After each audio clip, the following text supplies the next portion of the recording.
Hello, everyone, and welcome to the Don't Risk It podcast presented by VFIS Client Risk Solutions.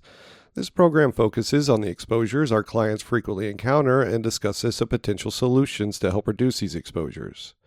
I'm your host, Chris Rodgers with VFIS Client Risk Solutions, and today we're talking about the many updates to the VFIS Emergency Vehicle Driver Training Program. It has been my honor to have worked with today's guest, the late Dave Michaels. Dave retired as the fire chief from York City Fire Department before joining VFIS as the executive vice president of VFIS Education, Training, and Consulting. Those of you who have had the privilege to meet or work with Dave certainly know he had a big heart, a bigger smile, and a true passion for emergency services. His contributions and improvements to the VFIS driver training program are one of the many initiatives he led to promote increased safety in emergency services. Dave truly loved emergency services, and through his contribution, his legacy will certainly continue. Rest easy, Chief. Thank you and enjoy the program. Dave, I want to thank you for joining me today, and it's a pleasure to have you back on the program. Thanks for having me, Chris. Absolutely. So let's dive into the driver training program a little bit. The impact of the emergency vehicle driver training program is truly staggering considering the nearly 50 years since VFIS introduced this program. What are your thoughts that the program and the impact that it's made on the emergency services? Well, Chris, I do agree on the impact. We're honored that so many of your listeners have taken the course, and many have even taken steps to become instructors to spread the training's important best practices even further.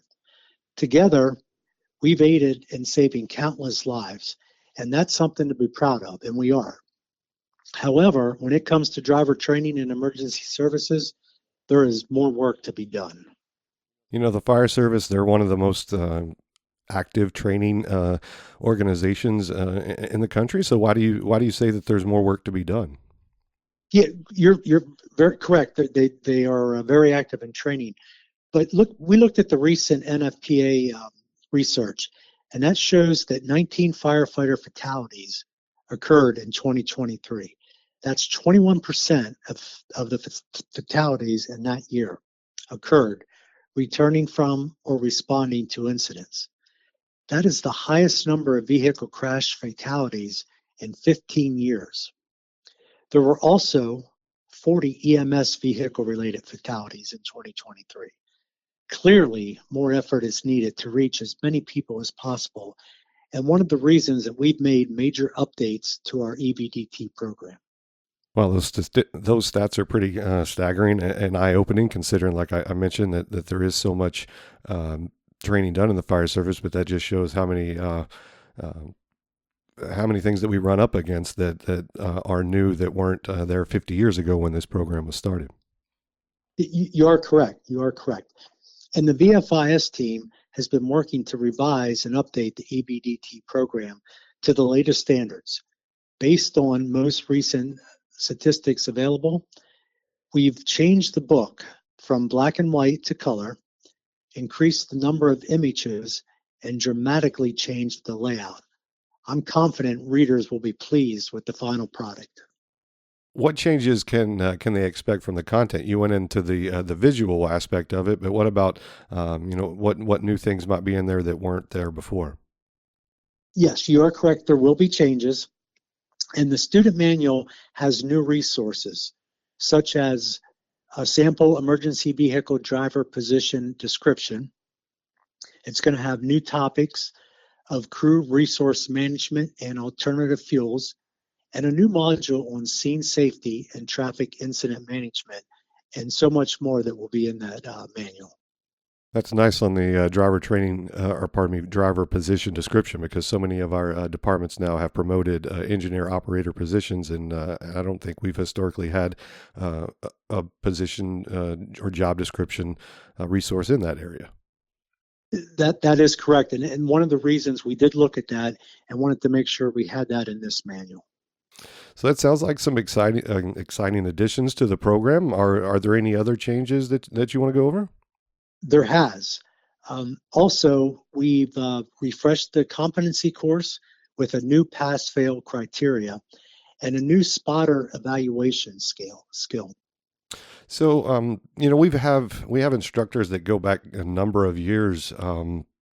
what's the process for an instructor that could just be updated versus an instructor that would need to go through the full program again to become an instructor when when our new program is rolled out? Yes. So all of our current instructors who are currently able to teach the course will be able to take an update. Those instructors will be notified when the online instructor update is available, and that's going to be towards the end of this year. Once it's completed, access to the updated materials will be made available to each instructor via the instructor portal. So this instructor portal, should it theoretically make it easier for instructors to get the latest content? Are we going to routinely update that portal? Yes, this will make it easier. As we develop this, we worked with our client risk solution team, and we made significant investments into a system to better manage our instructors, students, and our certificate distribution. The entire system will be more efficient. It's going to provide us with data, improve the course consistency, and effectively distribute instructor content and course completion certificates. That's one thing we've heard a lot of, how we get the certificates to the students once they complete the course. And we're confident that this instructor portal will make that much easier. So, Dave, how do our listeners that want to go through this program, facilitate this program? Let's say not from an update perspective, but they want to be instructors.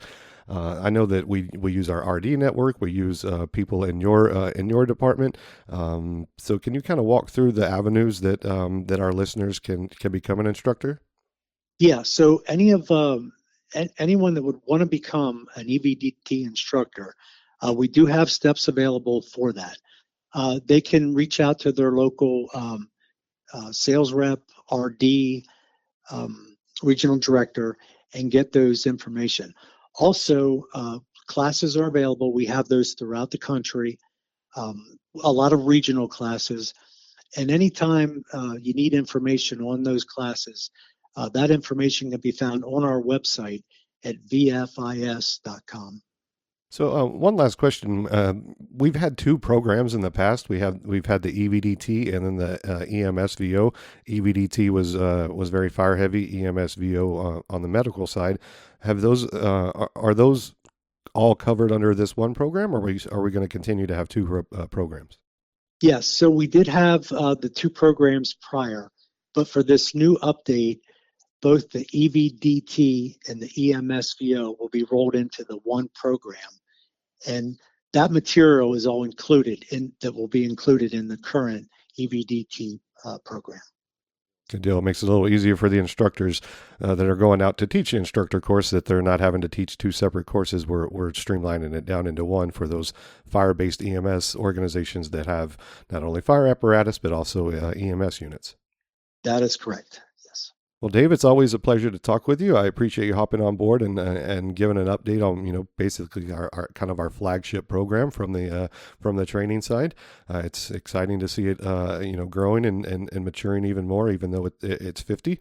I guess it shows that we all have room to improve as we go on. So thank you for hopping on and sharing this information.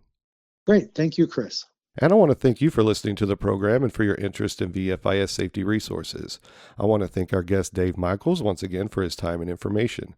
Please consider subscribing to our program to stay up to date on new content releases. Also, if you like what you've heard, please consider leaving a review below. For more information about the many resources available from VFIS, please visit VFIS.com. And to submit ideas for future discussions, please reach out by emailing VFISriskcontrol@VFIS.com. Thanks everyone and have a great day.